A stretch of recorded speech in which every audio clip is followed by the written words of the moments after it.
So అందుకే మీరు గమనించండి, ట్రంప్ పాలసీస్ అన్నింటిలో కూడా అండర్లైన్ ప్రిన్సిపల్ ఏంటి? అమెరికాలో ఉన్న బడా కార్పొరేట్ రంగానికి లాభాలు చేకూర్చే విధానం. అది టారిఫ్ అయినా, టెరిటరీస్ అయినా, రేర్ ఎర్త్ మెటల్స్ అయినా అన్నింటిలో కూడా ఒకటే విధానం. అందుకే మీకనండి బిగ్ కార్పొరేట్ పైన ఉన్న రెగ్యులేషన్ తీసేస్తున్నారు. సెక్యూరిటీస్ అండ్ ఎక్స్చేంజ్ కమిషన్ అని ఉంటుంది, అంటే మన దగ్గర సెబీ లాగా. అది అమెరికన్ ప్రభుత్వ కంట్రోల్కి తెచ్చుకున్నాడు. ఎందుకంటే securities and exchange commission crypto కరెన్సీని రెగ్యులేట్ చేస్తామని ప్రకటించింది.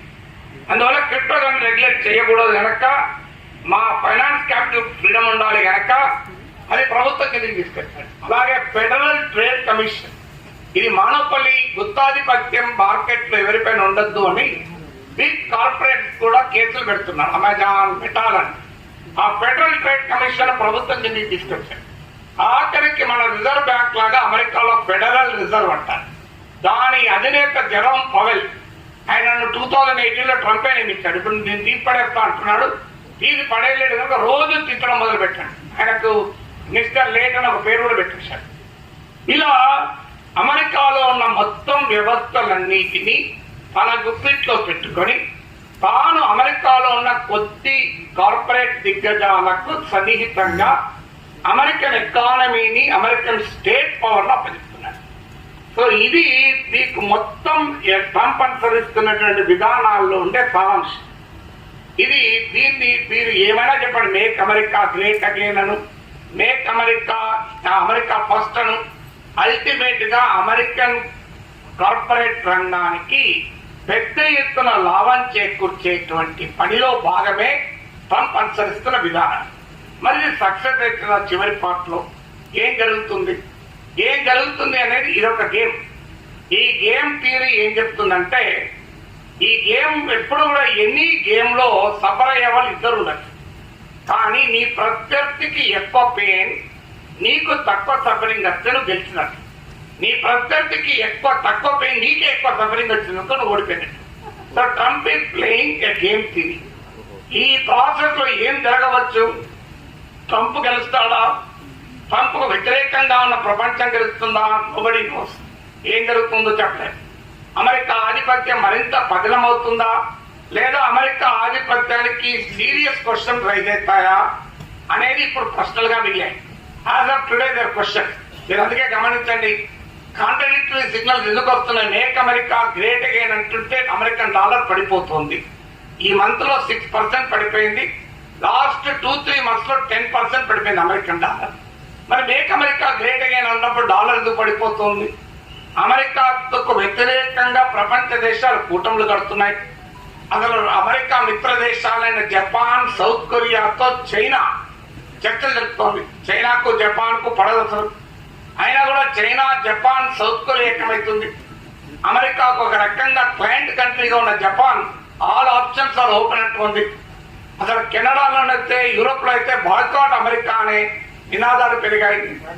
ఇలా చైనా, తైవాన్, ఇటీవల చైనా ప్రెసిడెంట్ థాయిలాండ్, వియత్నాం, కంబోడియాలో పర్యటించాడు. యూరోపియన్ యూనియన్ వాళ్ళు పరిగెత్తుకుంటూ ఇండియాకి వచ్చారు.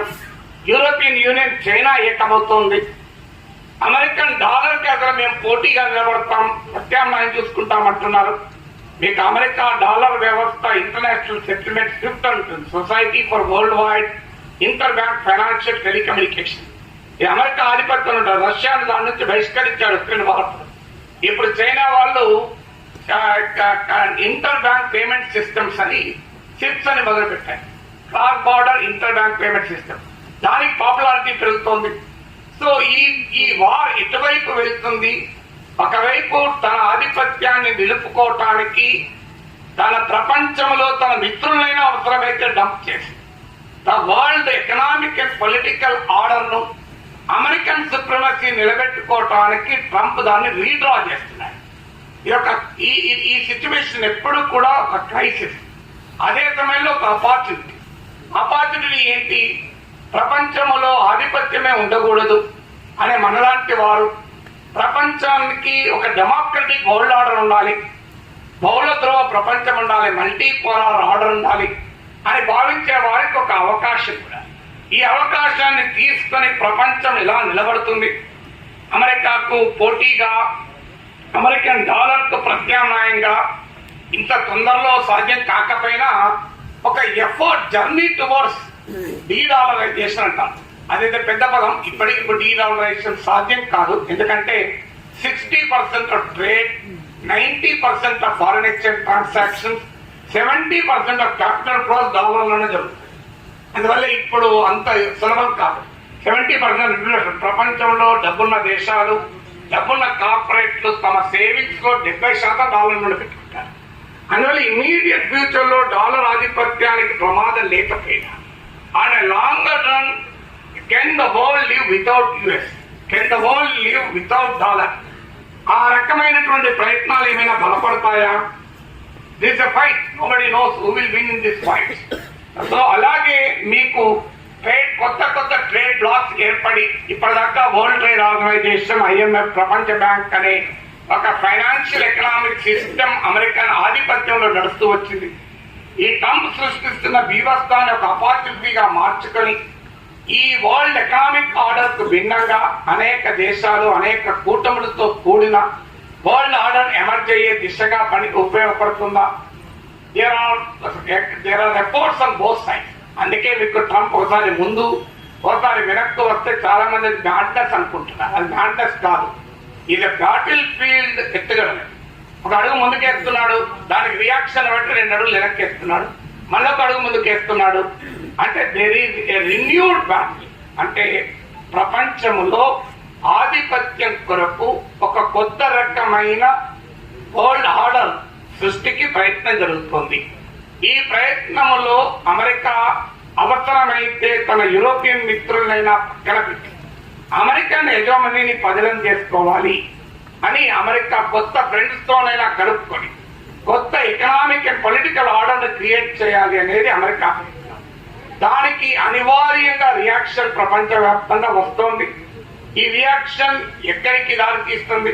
అమెరికన్ ఎఫర్ట్ చెక్ మేక్ పెట్టి దాని ఒక హెజోమనీ లేని ఒక డెమోక్రటిక్ వరల్డ్ ఆర్డర్ వైపు వెళ్తుందా, లేదా ఇది ఎటువైపు పోతుంది అనేది the time will only tell. ప్రపంచంలో మాత్రం ఒక ఇన్ఫ్లెక్షన్ పాయింట్ అంటారు.